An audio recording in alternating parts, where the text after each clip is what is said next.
Kin Bopeto moto na moto abongisa esika na ye azali kofanda. Kinshasa leo poto moyindo, Kinshasa capitale ya Congo.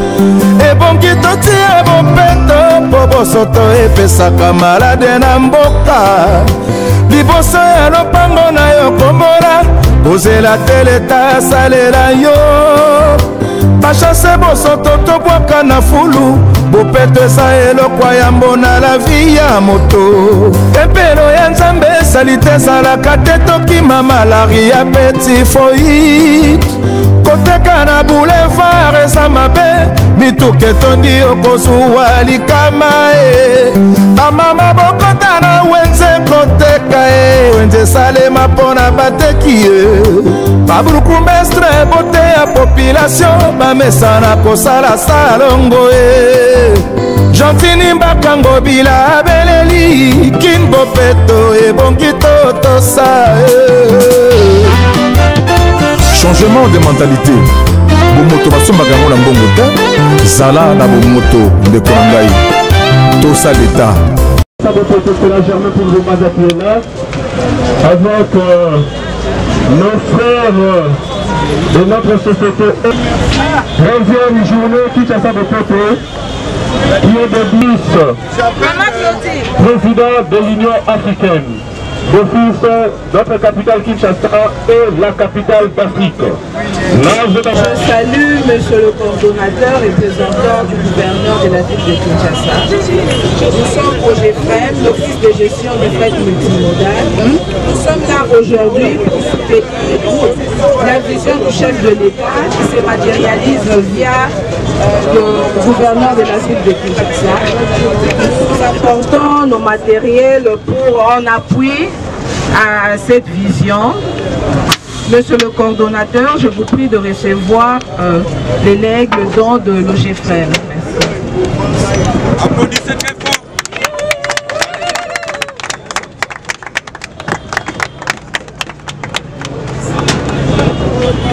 Lingamboka na yo. Kin Bopeto, bisika nyonso ozali ebongisa. Kinshasa Bopeto, ata na ndako ata na mosala bongisa. Changement de mentalité, toyeba kopesa na respect, totika kofingana na nzela bampangi o.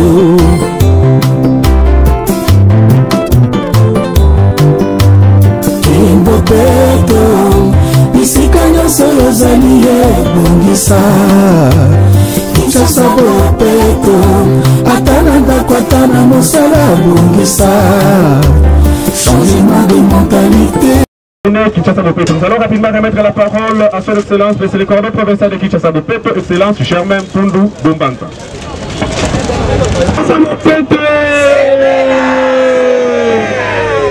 Merci beaucoup.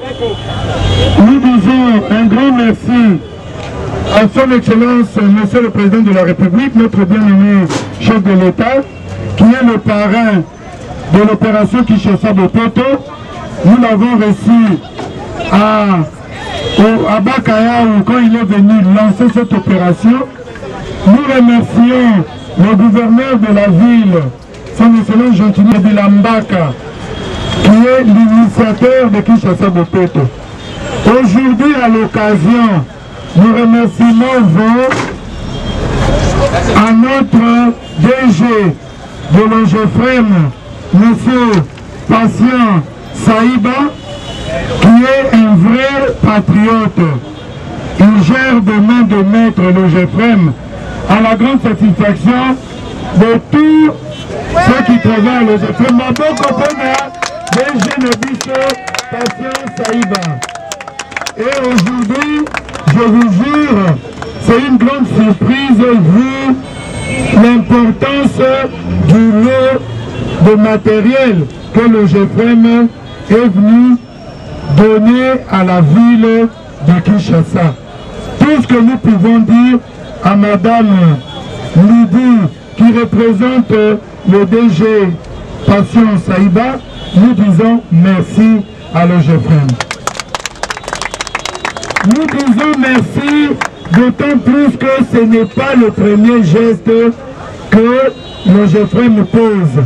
C'est la deuxième fois que l'OGEFREM vient vraiment nous donner à la louche. Parce que l'OGEFREM, ce n'est pas du bout de doigt sa générosité. Donc nous sommes honorés et nous en profitons pour inviter toutes les entreprises à emboîter le pas à ce leadership de l'OGEFREM en rapport avec l'engagement citoyen. Et c'est l'occasion aussi de remercier les autres partenaires, CNSS. Il y a les banques, Rebank, nous avons Afriland Bank, nous avons UBA, nous avons Standard Bank et tous les autres partenaires qui emboîtent le pas à cette initiative Kinshasa Bopeto. Nous disons toujours petit à petit, l'oiseau fait sur nous. Nous sommes dans un grand combat, c'est le défi de changement de mentalité. Détrompez-vous, une mentalité ne change pas en une journée. C'est ainsi que vous voyez, engagés comme ça avec nos partenaires, vous les verrez travailler pour montrer l'exemple. Ce sont les cadres qui ont laissé leur foyer, qui ont laissé leurs activités pour donner de leur temps à la res publica, à la communauté. Ça, c'est ce que nous voulons, que nous puissions nous approprier tous la propriété intérieure et la propriété extérieure. Parce que Bopeto dit toujours que la saleté que nous voyons à l'extérieur, c'est la saleté qu'il y a à l'intérieur de nous. Et c'est cette photo qu'il y a à l'extérieur. À partir du moment où nous nous nettoyons du dedans, notre vie sera la ville la plus propre. Parce que si nous comparons avec Goma, avec Lubumbashi, vous verrez que ces villes-là sont plus propres que nous, mais les habitants sont aussi mentalement plus propres que nous. Donc nous devons changer, nous les Kinois, si nous voulons que notre ville change avec nous. Encore une fois, merci à l'OGEFREM qui salue mes bandas avec l'OGEFREM, comme dit notre bien-aimé chef de l'État, Fatou Beton. Ma bonne copine à Fatou Beton. Merci beaucoup.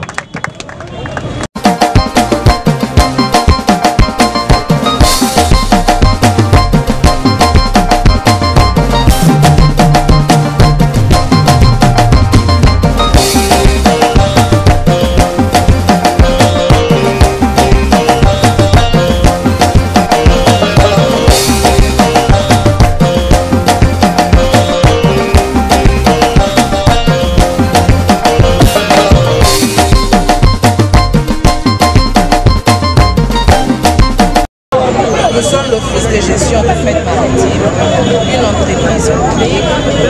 Donc là, étant une entreprise étatique, nous soutenons la mission du chef militaire, celle de rendre notre ville plus propre.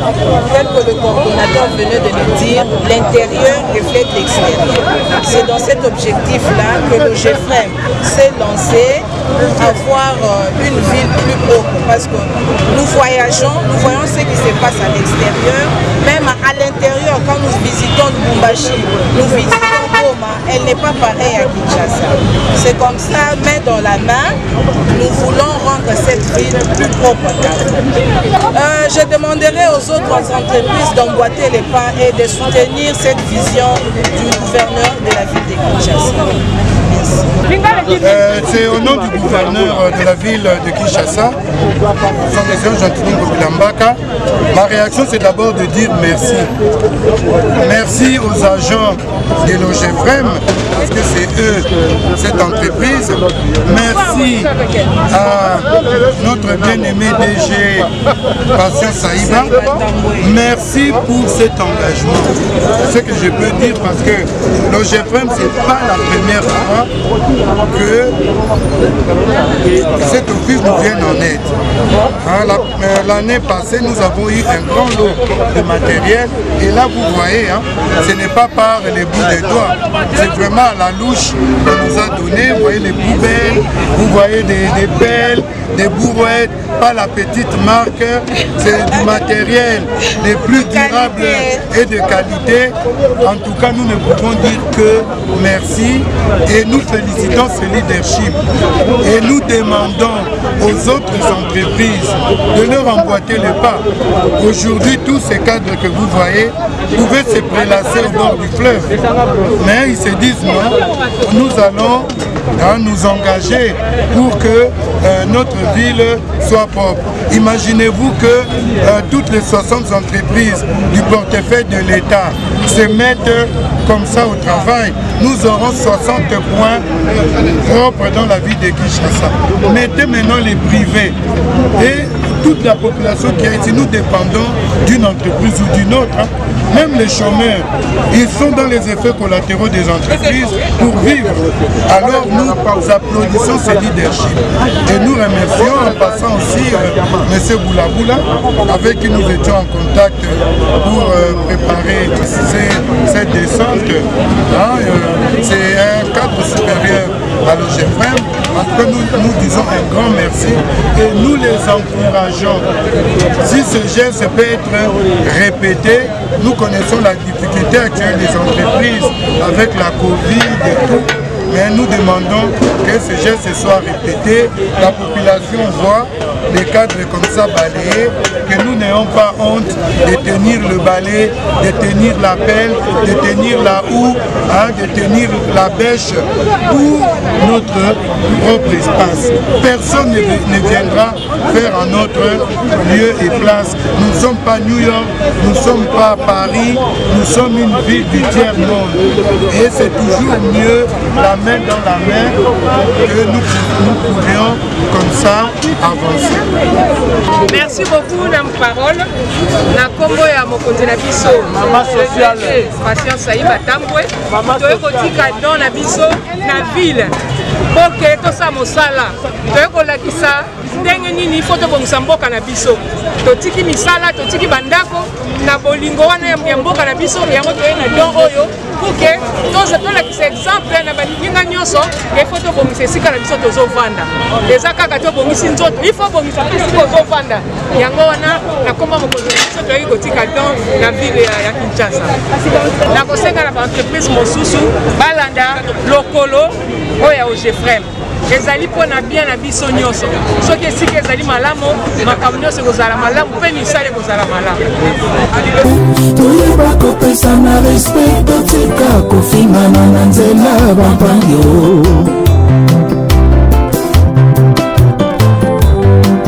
bawewa ebotosa mosala na bino ya kozala bopeto liboso kokumba moto tosengi bolataka bakaske mpona sekirite ya nzoto botika kobwaka bosoto na bamai mpo yango ekozongela biso die kimbopeto bisika nyonso yozali ebongisa die izosa mopeto ata na ndako ata na mosala bongisa changement de mentalité toyeba kopesa na respect totika kofingana na nzela bampangi totika kobwaka bosoto na bakanivo ekoki kozongisela biso malade bampangi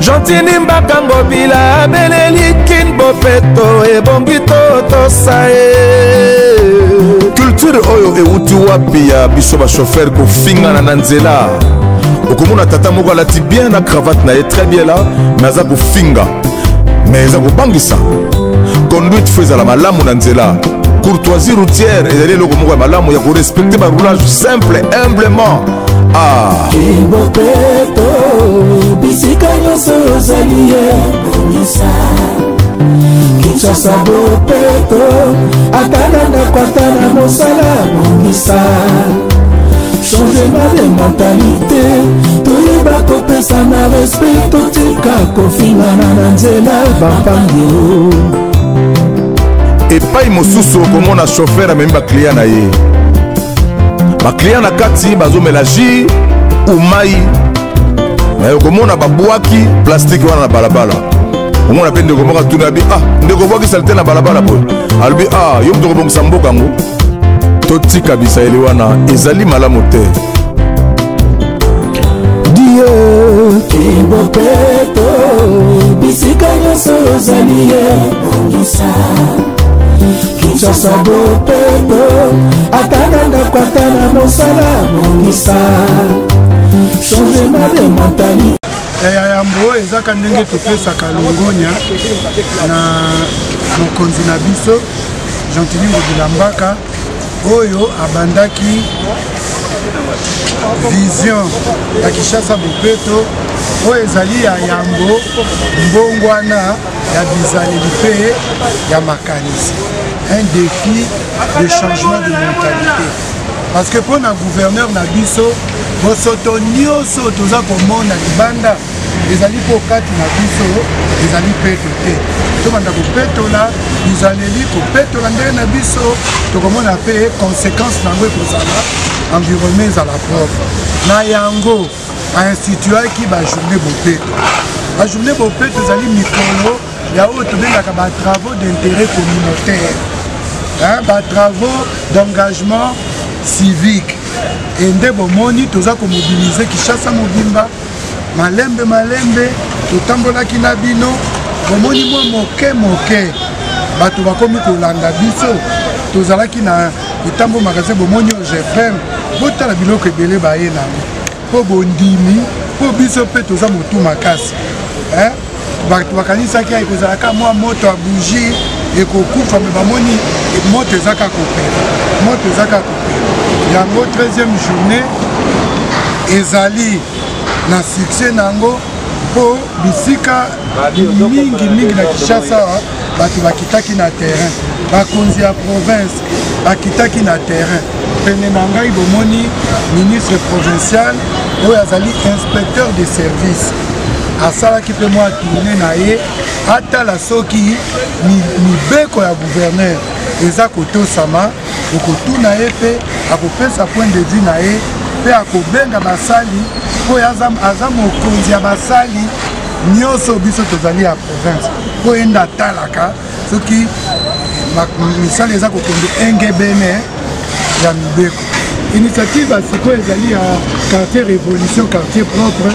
bandeko na nga papa gouverneur ayaka kosala awa tous les jours biso tozobeta mbela ya propriété balakisaka biso misato ke boza koyebisa biso tosala propriété me botala esika bino moko bosalaka yango wana todesidaki na makasi ya papa gouverneur na makasi ya ministre environnement mpe ya baministre nyonso ya gouvernement to rendre quartier oyo ezala quartier bopeto na nyonso tracasserie te propriété à 100%. Makambu nyonso esengeli ya bopeto ebanda na quartier. Aussi tosali 3 réunions.